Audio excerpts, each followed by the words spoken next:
was so much feeling, he had so much feeling for the Lord, how to make Baba comfortable. So he was designing a special mattress in his head. And so he would make me lie down, and I was about the size of Baba, So he took me as a measurement. And then he designed a special mattress for Baba in several parts. So one part from the head down to the waist, and another part from below the hip to the feet. And there was the middle part which he left out, and there were sliding pillows from the side. And that bed had a potty in the center. So Baba needn't get up for fiddling or doing any job, such nature's call. Whilst lying in the bed, Baba could attend to all this. And there were sort of hangers on the bed on which Baba could support himself. And all this he assembled there, got the thing ready, made us stitch those mattresses and all. And eventually the bed was ready, and it was taken to where Baba was there, and he got Baba to lie on the bed. And Baba, after that, was extremely comfortable, and he was very happy. So such talents you see. Do you remember Donkin's reaction when Baba dropped his body? Yeah. He was quite upset after that. Even when Baba dropped his body, he was so practical that he went in search of ice blocks. Now nobody had any idea what he was up to. So after Baba had dropped his body here, he was here. He went off on his motorcycle because Baba's body was to be laid in the samadhi there. So he had the foresight that a lot of ice would be needed because during the daytime it would be quite hot. Baba's body would be lying there. So he went in search of ice. There was no ice factory in Nagar. So he was searching, and nobody had requirement of ice. So he started on his bike towards Pune. And on the roadside he found a big truck fully loaded with ice blocks. Somebody had ordered this ice from Pune, some hotel fellow, and he didn't want it. So this fellow didn't know what to do with it. And he was parked there. So Donkin goes there, catches hold of the fellow, and says, "Can I have this ice?" He says, "Yes, I want the whole truck." So that fellow was quite happy, and he brought the whole truck to Meherwan, got it to climb the hill, and deposited all the ice blocks right at the side of the samadhi, and got gunny sacks and sawdust, covered them up. And in the meantime, Baba's body was brought there, and all the ice was broken and kept there. And Baba's body was kept in the samadhi for 7 days. Of course, that was a different thing. Every day, nobody knew when to cover the body.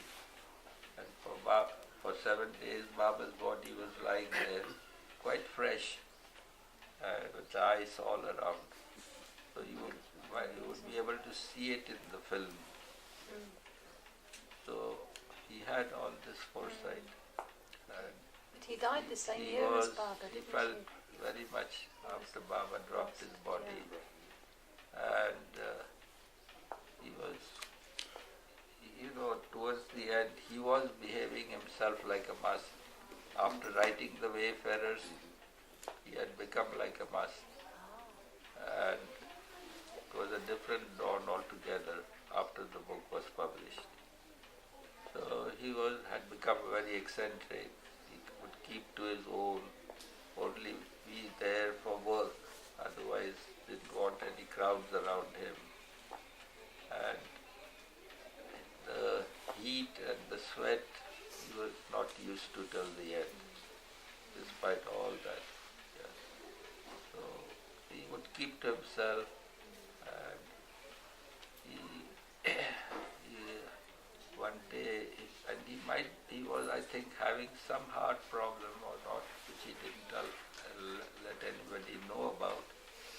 And one day, he was staying at Vilu, Vilu? Vilu Villa? Vilu? Yeah. So he was staying in the outhouse there, all by himself.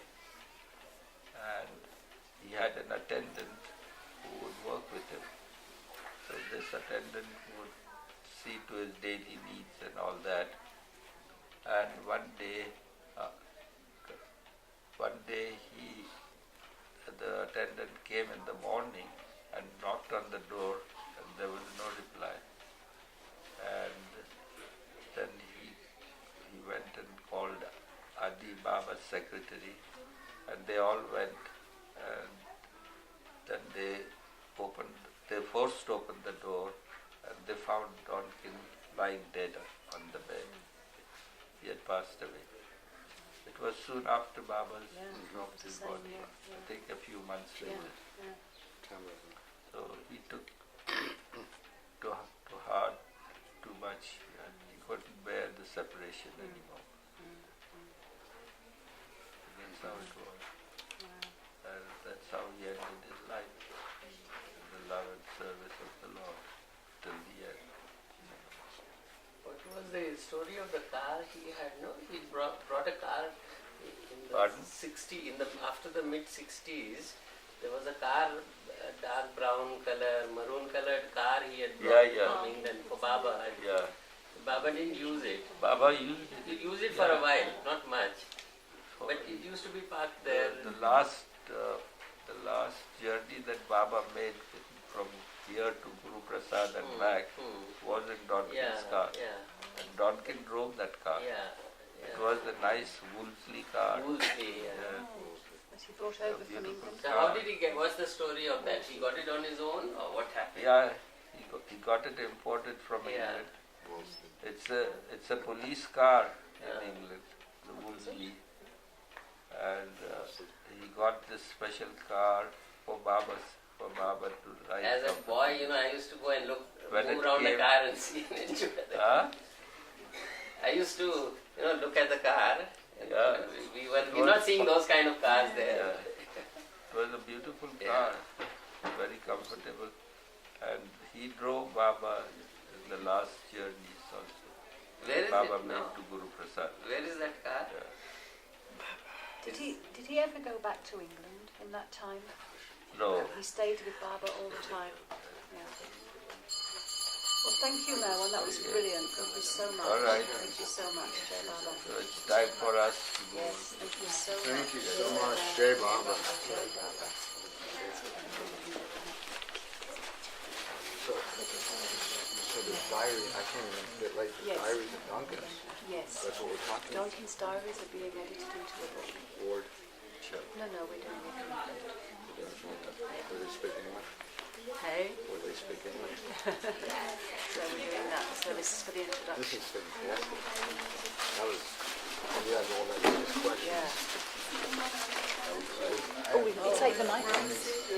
Thank